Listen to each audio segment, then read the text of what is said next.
చంపేసిన తర్వాత శవాన్ని మాయం చేయడం, ఇక్కడి నుంచి మొదలెడితే చంద్రబాబు చేసిన సూపర్ 6, సూపర్ 7ల మోసాలు, ఆయన చెప్తా ఉన్న అబద్ధాలు, ఆయన చేస్తూ ఉన్న టాపిక్ డైవర్షన్స్, వీటికి సంబంధించిన చర్చే ఈరోజు ప్రతి ఇంట్లో కూడా ఈరోజు జరుగుతూ ఉంది. రాష్ట్రంలో పరిస్థితి ఏమిటి అని అంటే, రూల్ ఆఫ్ లా పక్కకి వెళ్ళిపోయి రూల్ ఆఫ్ ఫియర్ ఈరోజు రాష్ట్రంలో రాజ్యం ఏలుతూ ఉంది.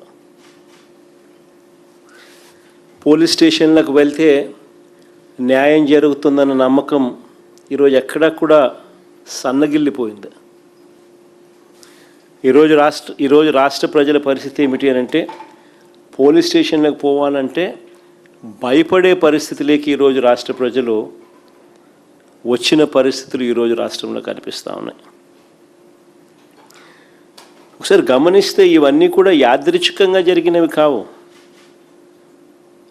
ఈ పరిస్థితి ఈ మాదిరిగా తయారైంది. ఈ మాదిరిగా పరిస్థితి తయారు కావడానికి కారణం ఏమిటి అని అంటే, చంద్రబాబు గారు తాను చేస్తూ ఉన్న దోపిడీని, అవినీతిని, దుర్మార్గపు పరిపాలనను, తాను మోసం చేసిన సూపర్ 6లు, సూపర్ 7ల ద్వారా మోసం చేసిన, తాను ఎన్నికలప్పుడు ఇచ్చిన బాండ్లు, వీటికి సంబంధించి ఎవరైనా కూడా చంద్రబాబు నాయుడు గారిని ప్రశ్నిస్తే ఆ ప్రశ్నించే కార్యక్రమంలో ఏ గొంతు వినపడినా కూడా ఆ గొంతును నొక్కే కార్యక్రమం. ఎప్పుడైతే చంద్రబాబు నాయుడు గారు చట్టాన్ని, పోలీస్ వ్యవస్థని తన చేతుల్లోకి తీసుకొని ఎవరైనా కూడా తనను ప్రశ్నిస్తే, ప్రతిపక్ష పార్టీ కావచ్చు, సోషల్ మీడియా యాక్టివిస్టులు కావచ్చు, ప్రశ్నించే జర్నలిస్టులు కావచ్చు, లేకపోతే రాష్ట్రంలో ఎవరైనా సరే తనను ప్రశ్నిస్తే చాలు వాళ్ళందరినీ కూడా అణిచివేసే కార్యక్రమంలో చంద్రబాబు నాయుడు గారు చట్టాన్ని, పోలీస్ వ్యవస్థను తాను వెపనైజ్ చేసినాడు. వెపనైజ్ చేసిన కారణంగా ఈరోజు ఈ దిగజారిపోయిన వ్యవస్థల పర్యావసాలే ఈరోజు మనకు కనిపిస్తూ ఉన్నాయి.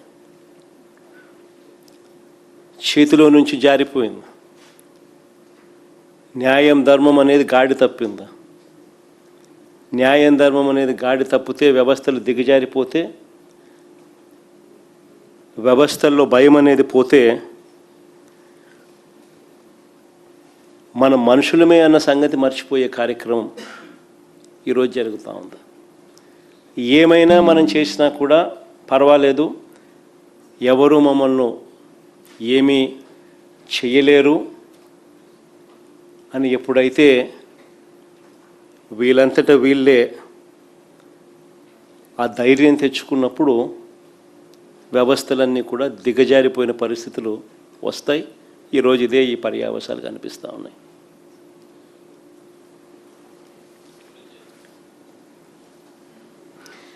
విజయవాడలో మొన్న జరిగిన సాయి కృష్ణ కేసు తీసుకున్న, పోలీసుల వేధింపులకు గురై క్రాంతి కుమార్ అనే అబ్బాయి ఏకంగా వీడియో చేసి మరణ వాంగ్మూలం ఇచ్చి ఆత్మహత్య చేసుకున్న ఘటన అయినా సరే, కర్నూలు జిల్లాలో లాకప్ డెత్కు గురైన దళిత మహిళ గంగమ్మ కేసు తీసుకున్న, తెనాలిలో తిరుపతమ్మ కేసు తీసుకున్న, శ్రీకాకుళంలో సంతకవిటికి చెందిన కళావతి కేసు తీసుకున్న, రాష్ట్రంలో నెలకొని ఉన్న భయానక వాతావరణానికి ఇవన్నీ కూడా అద్దం పడతాయి. దిగజారిపోయి ఉన్న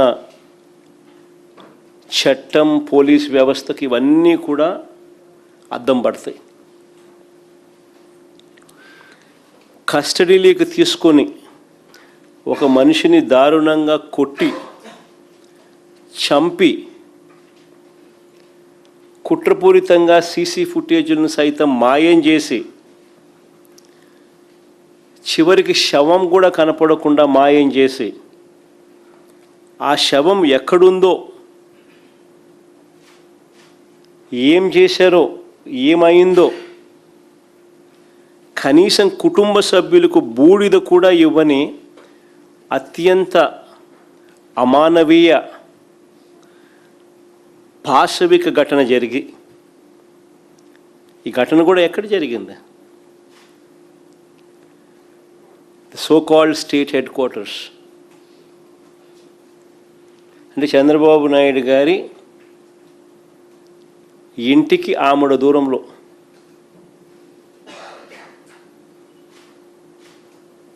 రాష్ట్ర ప్రజలందరూ కూడా నివ్వెరపోయే ఘటన. ఇవి ఒక్కొక్కటిగా కూడా బయటికి వస్తూ ఉంటే ఆంధ్రప్రదేశ్లో ఇలాంటివి జరగడం ఏమిటి అని చెప్పి చంద్రబాబు నాయుడు గారిని ఎవరూ కూడా నిలదీయకూడదట.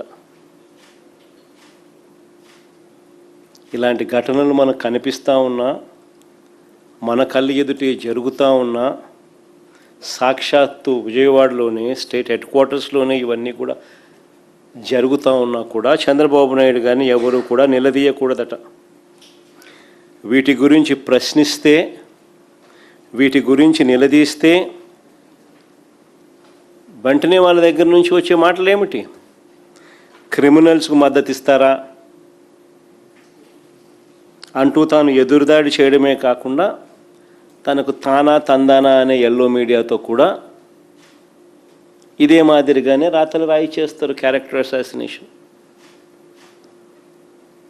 జరిగిన ఘటనలో అమానవీయంగా ఒక వ్యక్తిని పోలీస్ కస్టడీలో తీసుకోవడం, కొట్టడం, చంపడం, కుట్రపూరితంగా సీసీ ఫుటేజ్ను మాయం చేయడం, చివరికి శవం కూడా మాయం చేసిన పరిస్థితి.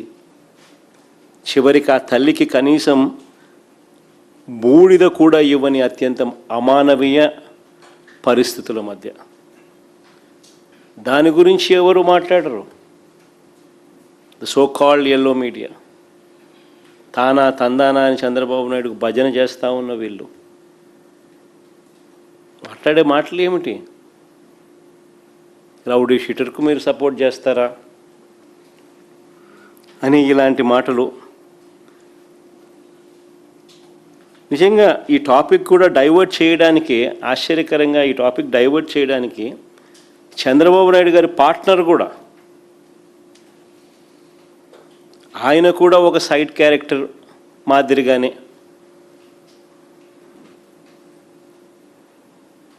వీళ్ళతో తాను తందానా అంటూ పొలిటికల్ డ్రామాలు ఈరోజు అందరూ చేస్తూ ఉన్న పరిస్థితులు. నేను చంద్రబాబు నాయుడు గారిని, ఆయన పార్ట్నర్ గారిని ఇద్దరిని సూటిగా ప్రశ్నిస్తూ ఉన్నా. ఈ రాష్ట్రంలో చట్టం, న్యాయం లేదని, కోర్టులతో తమకు పని లేదని, తమకు ఏది అనిపిస్తే అది చేస్తామని, తమ చేతిలో ఉన్న కొంతమంది పోలీసులతో తామే శిక్షలు వేస్తామని, దొంగ కేసులు పెడతామని, చంపుతామని, బూడిద కూడా ఇవ్వమని,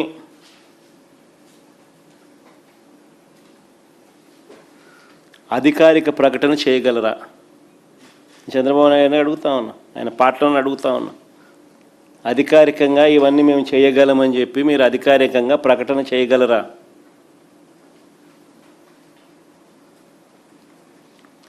మీరు మాట్లాడుతూ ఉన్న మాటలకు అర్థం ఇదే.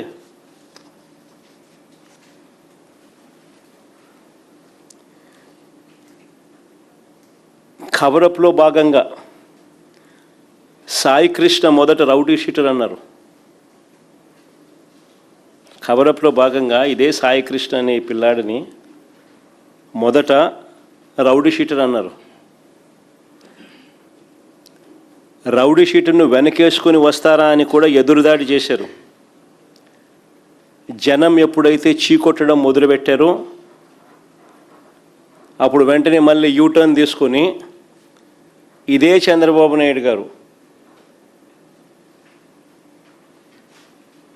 తన మనుషుల చేత ఆ కుటుంబ సభ్యుల దగ్గరికి పంపించి చివరికి ఇదే సాయి కృష్ణ కుటుంబాన్ని తాను పిలిపించుకొని సెక్రటేరియట్లో వాళ్ళకు టైం ఇచ్చి వాళ్ళ పక్కన కూర్చొని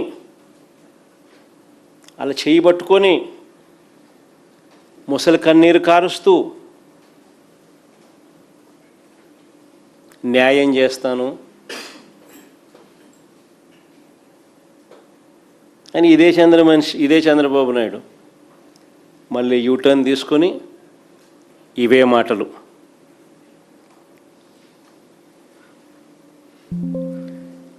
అసలు ఏ రకంగా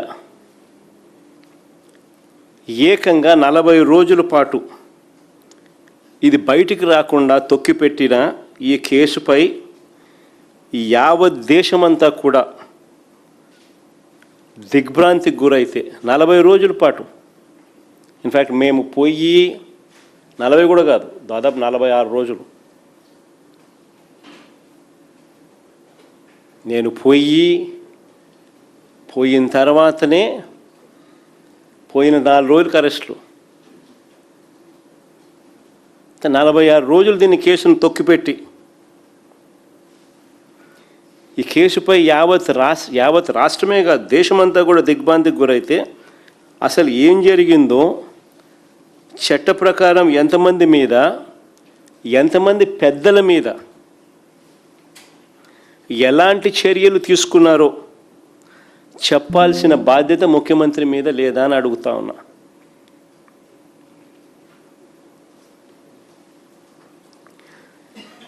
ఇంత జరిగినా కూడా ఇప్పటికీ కూడా చంద్రబాబు నాయుడు గారిలో కానీ ఈ ప్రభుత్వంలో కానీ ఎక్కడా కూడా చిత్తశుద్ధి అనేది కనిపించదు.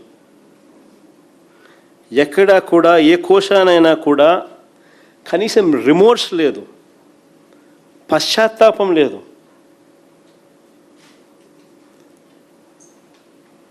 సాయి కృష్ణ రిమాండ్ రిపోర్ట్ ఒకసారి చూస్తే, ఈ సాయి కృష్ణ రిమాండ్ రిపోర్ట్ ఒకసారి చూస్తే వీళ్ళు చేస్తూ ఉన్న దర్యాప్తు తీరును ఒకసారి గమనిస్తే కేసును వీక్ చేసేందుకు పై వాళ్ళను ఎలా కాపాడుతున్నారో చాలా స్పష్టంగా కూడా కనిపిస్తాయి ఆధారాలతో సహా.